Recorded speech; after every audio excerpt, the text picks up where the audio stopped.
What's up, guys? It's your girl Rivah, and I am back again with another video. If you're new to this channel, hi, my name is Rivah. It's very nice to meet you. Before we get into this video, make sure you guys hit that subscribe button. Make sure you guys give this video a thumbs up. And as I always say, make sure you guys leave your comments in the comment section down below. It doesn't matter how you guys feel about this video. We all want to talk about it. Also, if you're not following my Instagram, follow my Instagram. It's at RIVAH_JORDON. And I'm super excited to just jump right into the video. As you can see, we have Shahrazad Ali, who is going to be talking about various topics. And I just want to jump into it because I am super excited as to what she's going to say. Position is that the black woman's disrespect and rebellion against the leadership and the authority of the black man is a direct cause of the breakdown in our black family structure. Now, of course, there are many black people who consider those fighting words because as black women, we have never been subject to the kind of examination that our men have been subject to since we have been here. We have been somewhat protected and shielded from any kind of critiquing about our personal behavior, whereas our men have always been up for examination. The book is not an attack on black women. I have never said that all black women do everything that I list in my book. None of us have lived long enough to do everything that I list in the book, but most of us do some of the things that I've listed in my book. And I do say that it is not because of generalizations that we are all victimized by some of the negative patterns of behavior in the book, but the book just represents our collective contribution. This is some of everything that we have done or that we do daily that contributes to the breakup of our relationship, the destruction of our man, and the failure of our children to be able to function. They did not tell us that all of that being my own person and I'm independent would lead to separation, loneliness, celibacy, and lesbianism. They didn't tell us that if you give up the man, you're going to take one of these things and it's worse and it will destroy your nation. They didn't give us that information. They made us think that it was some kind of glorified position to brag about the fact that I got my own job, my own credit card, my own car, so I don't need no man. I don't even know how we got that mixed up. Ain't none of that got nothing to do with being with no man.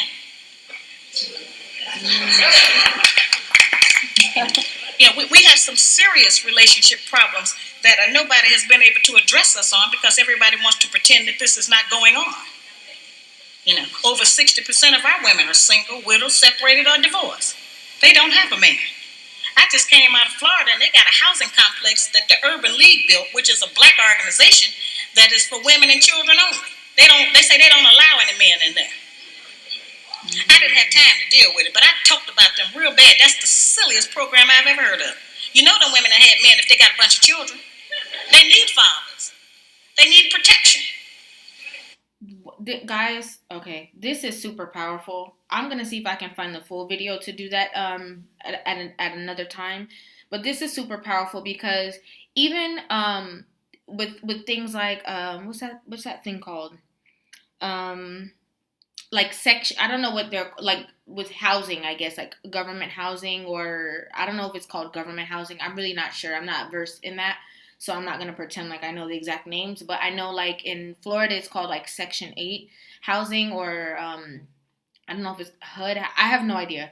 But I have heard that it's the same thing as how she said before, that they only allow women and children. They don't allow that husband or the father of those children to live there. So basically, if you are in a relationship and you guys are not, you're not financially stable and you need that help, he can't be there with you.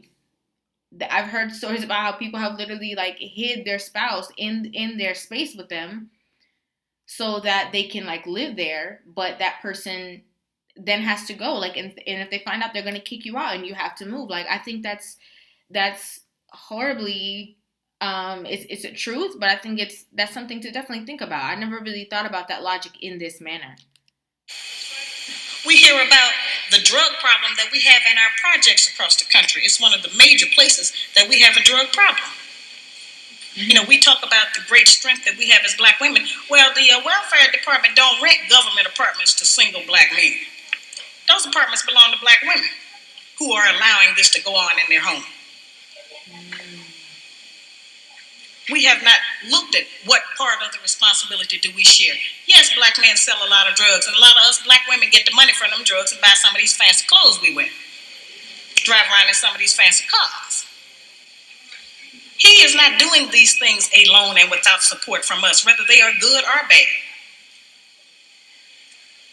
See, we have a lot of power. We are very strong women. I'm saying we're using our strength in the wrong direction. We're using it to tear our man down, tear our nation down instead of building it up. Yeah. Having an education and a job does not necessarily mean you have a successful life. I keep telling black women that to raise a child, they say, well, I provided with food, clothing, and shelter. That's not raising a child. That's maintaining one.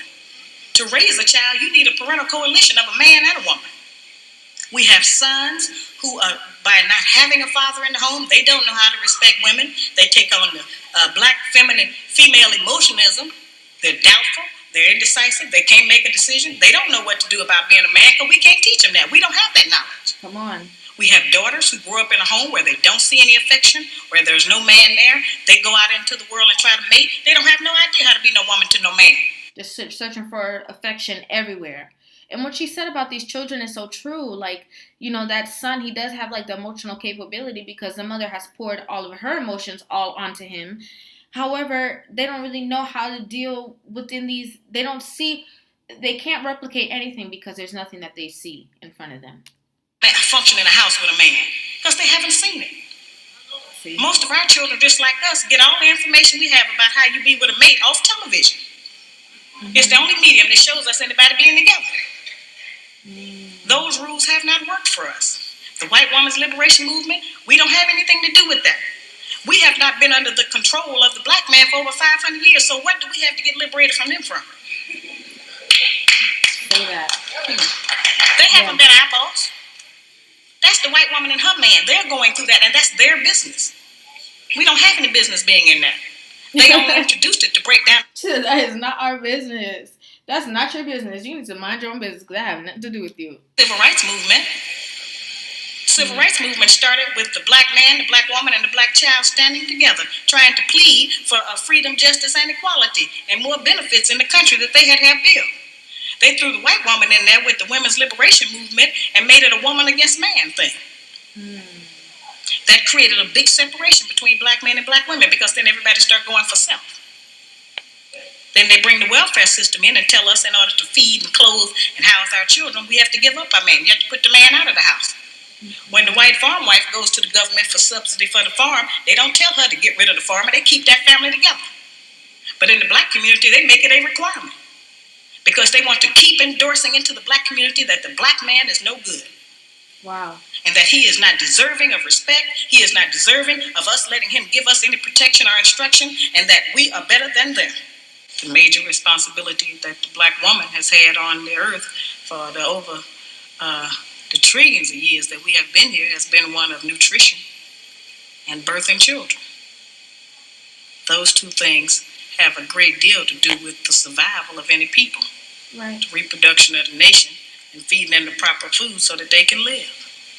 Those are very important jobs. Those are very powerful positions because it puts us in a position to decide who's going to live or die and how slow they're going to die by what we feed them. We have a very powerful position. Mm-hmm. That's not a small role that we play.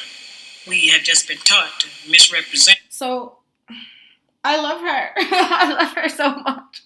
I love her strength. I love her wisdom, and I love her poise so much, so much. Okay. So usually I try to I would post a video and then you know what I'm saying. But this, if you guys have not watched my last video, watch my last video. This is such a great follow up because if she was speaking like this so strongly on this platform, basically, in this time, people would be calling her, would people call her a pick-me? That's my number one question. Would people call Shahrazad Ali a pick-me? Because they love to call everybody else that. They called me that. They call other women who defend the black family structure. It's not just about just the man. It's the whole family structure. Pick-me. So would she be labeled as that? I love this video so much. Misuse that power. The people who we have been counting on to give us the truth about how to get along have failed. Mm-hmm. The white people don't know how to get along. They don't have that information themselves. They don't get along with nobody on earth. So they didn't have no information to impart to us about how we're supposed to get along. They changed their relationship rules at will. We have, tons of black children around this country that I hear from who have grown up traumatized by the fact that they were referred to as the outside child. When we were having children like that, they called it illegitimate children until the white woman started having them, and that's single parenting. They changed the rules according to what they're doing. Right. So I've called on our people to change them depending on what we want to do, what our needs are. There's another need that has not been addressed in our community, because nobody will deal with it, and that's one that God did not create three sexes. We only have men and women. Now, I have not said that we should reject the sisters who try and act like men and the men who try and act like women. I'm not saying to reject them from among us, but they need to be taught. We don't have to accept that as some kind of normalcy, because that's not normal. Can somebody comment down below if you know what year this video was filmed in? Because I'm trying to find it, but I can't find it. If you guys know what year she did this, please let me know. To demonstrate how they have set rules that they have forced us to follow that they don't even follow themselves. They change the rules to suit them when they get ready. We can change them to suit us when we get ready, especially if we have what we have now, which is a failing system. It hasn't worked for us. We don't have to be ashamed that it hasn't worked for us. Was it made for us?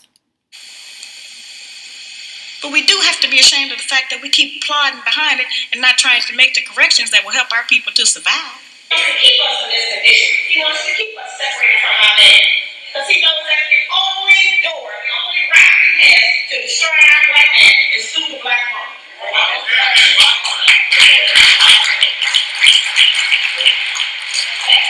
And I feel like that's easy. Especially now. You don't have to convince a woman to go against her man now. That's the first thing that they'll say. They ain't nothing. They're not worth it. They're not this. They're not that. Everything is about what men are not. So I think that was mission accomplished. Doesn't matter what the woman's educational background is. In fact, we have proven that the more education we get, the more ignorant we get in front of our neighbors.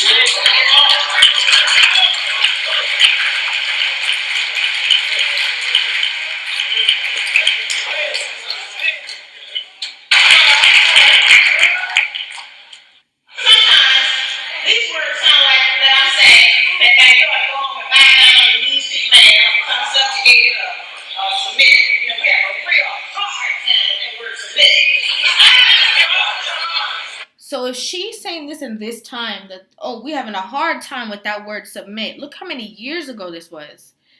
You can tell by the video quality. Like, look how many years ago this video was made. And she's saying that, yeah, women have a hard time with that word submit. And look now.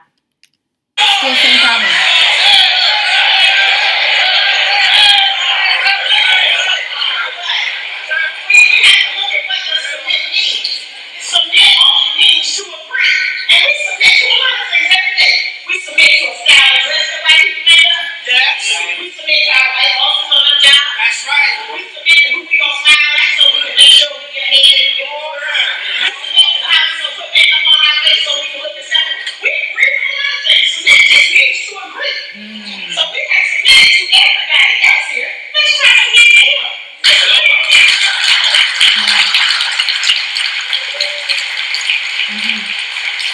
We represent the missing link as black women. The black man has been dissected, examined, the white man, the white woman, and the black child. But it has been us as black women who have never been examined.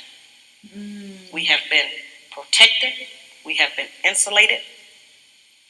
We have been kept from any kind of criticism about our personal behavior in the home and outside of the home.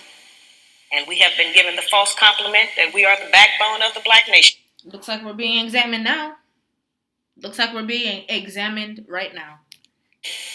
There is no doubt in any community in this country that the men in those communities are the backbone of their nations. There is no doubt in the white community that the white man is the backbone of his nation. the European, the Buddhist, the Korean, the Japanese, the Hispanic, all of those men are the backbones of their community, and there's no doubt about it.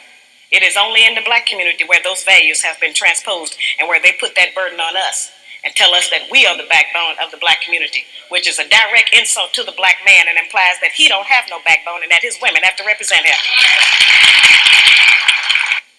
I remind people all the time that God did not make the white man, the white woman, the black woman, and then the black man. He made the black man first, and he created all the rest of the people after him. In 1985, I was going about the country trying to still work to teach our people something, trying to get them to stop eating pork. And at that time, I was having what I call get off those hogs. Health talk she was having. And I would take the microscope out and I would show black people how even if you cook pork, you couldn't kill the worm. I would show them that the worm was still alive in the meat after heat, because that's what they told us, that you could cook it and kill the worm. And so I would show them what it did to the brain and the spinal column. And so there were many black men who wanted to stop eating pork. They wanted to change their diets, and they were in agreement. But it was so this book that was that panel thing that was up. It said 1989. So this has to be about 1990. That this is that she's speaking about these things that are still super important and prevalent right now today. Who I found who was the most adamant, who refused to change her cooking habits, who didn't want to shop differently, who didn't want to do any different meal planning. And so I say, well, now, if we are refusing to provide the black man with the proper physical food when we know food is what sustains life, then what else are we keeping from him? Wow. Wow. I would take the microscope out. That is powerful. Guys, I absolutely love this. Please let me know if you guys want a part 2. Even if you don't, I'm probably going to do it anyway. I'm not going to lie. Because I just love this so much. I think that these conversations from back then need to come back and be, reposted and put back on in the airwaves. I'm sure that people know about these things, but I definitely am going to do my due diligence to make sure that some of these interviews and conversations come back up, because they're so important and vital, because the same things that she's talking about in these videos, these different clip-ins, are the same things that we see going all around being talked about right now, and it looks like nothing has changed. It only got a lot worse. So thank you guys so much for watching. I will see you guys in my next video. Also, if you're not following me on Instagram, my Instagram is at RIVAH_JORDON. Make sure you guys subscribe to this channel. Hit that notification bell. I do post a video every single day. And I want to thank you guys so much for watching. I love you guys so very, very much. You know I mean it. I will see you guys in the next video.